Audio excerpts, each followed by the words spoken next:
Dr. Thomas Strayer looked around the control room at his team of scientists and engineers. He was excited and frightened, but he tried to seem calm. In a few minutes, they might start to discover something amazing, how the universe began. He looked out of the window at the beautiful blue summer sky and tried to breathe slowly. "Ready," he said. He pressed the first button and the complicated computers and machines came to life. "Set," he said. He pressed the second button and switched on the large particle accelerator that lay under the towns and fields of Switzerland. "Go," he said, and, at exactly 12 o'clock, he pressed the final button. For a second, he felt as if he was blind, because everything went completely black. Thomas shouted in shock, but the lights were already on again. That was not part of his plan. He had no idea what had just happened. "Everybody, check the systems," he ordered. But nothing seemed to be wrong with them. The particle accelerator was working perfectly. "Thomas," said his assistant, "look outside." She sounded afraid. The perfect summer's day of 5 minutes ago had gone. Instead, the sky was darker than the blackest night. But that wasn't the worst thing. The sun wasn't there, and the moon and stars were also gone. People were shouting and screaming. They started calling their families on the telephone because they were afraid they had all gone too. Thomas felt as if it was hard to breathe, but he counted to 10 and tried to breathe slowly.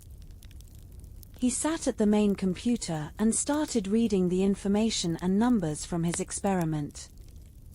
But he couldn't find anything to explain what was happening.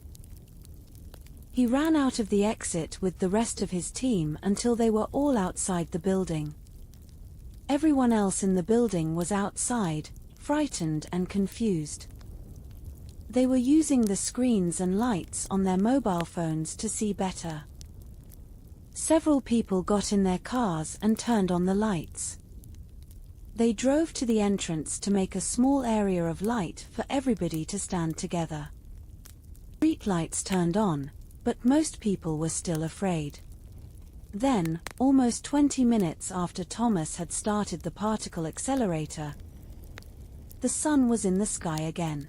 It was warm and yellow, and the black sky turned blue again. Everyone started laughing and dancing around, and Thomas felt as if he could breathe normally again. But later, hours later, when the real night began, no one was happy. Because, although the moon rose again, there were no stars in the sky at all. No one wanted to know what Thomas' work was actually about. They didn't care what the particle accelerator was for. What did that matter? All they cared about was what had happened after he turned the machine on. He had stolen all the stars, or that's what the newspapers said. And when they made him go to the International Criminal Court, they charged him with stealing the stars. Thomas said, "I'm not guilty." "Well, if you didn't steal the stars." "Dr. Strayer," said the lawyer for the prosecution, "what did you do?" "If you're asking about my work," said Thomas, "we didn't do anything. We showed that the machine was working, that's all. Taking the stars from the sky seems like nothing to you." The lawyer looked around at the people in the court. "No one here would think it's nothing. No one in the world would think it's nothing." "That's not what I meant," said Thomas. "But I can tell you this, when the machine started, there were suddenly no photons in the test room." "What? Photons? We aren't all scientists here." "Speak simple English, Dr. Strayer. Light." For just a moment it was as if there was no light in our laboratory. Then we saw it was also dark outside. until the light became normal again. Normal, Dr. Strayer? It wasn't normal when the lawyer checked his notes. The sun went out for exactly 16 minutes and 40 seconds. Perhaps we can say the rest of the day was normal. But the night hasn't been normal ever since, has it? Thomas looked sad. I know. But you must believe me. I didn't do anything that could have taken the stars from the sky. So are you saying you didn't steal the stars from us? Said the lawyer. No, I didn't steal them, Thomas said. You just made it so that we can't see them anymore. After a long pause, Thomas spoke. Yes, he said. How is that any different? The lawyer asked. Thomas didn't have an answer, not one anyone would understand anyway. And if they understood it, they wouldn't believe him. He had an idea, but it would take years to prove it. Instead, he changed his mind and said, I'm guilty. Now the world could blame someone for what it had lost. But there was no point sending Thomas to prison for years. It wouldn't change anything. Instead, they designed a punishment especially for him.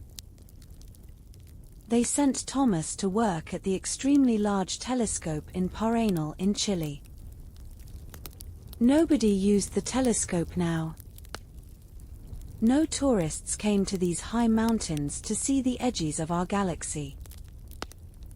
No scientists asked for money to study the empty sky. All that passed through the night sky was the lonely moon and a few planets. Looking up made people feel bad. Thomas thought it was fair that they punished him. And the job was almost the same as prison because he was completely alone. After a few years, the world forgot about him. Or, at least, everyone decided to leave him alone.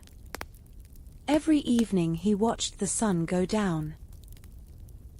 The red ball was gone exactly 8 minutes and 20 seconds after it actually went behind the Earth. Thomas was almost happy to know that the laws of physics remained the same. Light still traveled at the same speed as it had always traveled. He hoped it meant he hadn't changed the universe that much. We know there is a speed light travels at, he thought, so perhaps the dark travels at the same speed. Of course, there was no way to prove his idea. Not yet. And, alone in the mountains, Thomas had nobody to share his idea with anyway. High in the mountains of Chile, Thomas continued to watch the night sky. With the enormous telescope, he looked at the same place in the empty sky every night, even though there was nothing to see. For 1,596 black nights, nearly 4.5 years, there was no change to the night sky. But that was okay. It didn't mean his idea was wrong. Thomas thought about the darkness he had created. He imagined it like a wave that had passed the sun. Now, maybe, it was continuing out towards the edge of our galaxy and further, to the stars. It would take 1,596 nights to pass the nearest star. It would take 1,596 more nights for that star's light to come back to Earth. If the wave was real, of course. If his ideas were correct. If he was wrong, the stars were really gone forever. And then one night 1,596 nights later, almost 9 years after that terrible day, Thomas looked up from his telescope. There was Alpha Centauri twinkling back at him from the night sky. The first star. He felt tears in his eyes and he made a wish. And he imagined millions of other people were making their wishes too.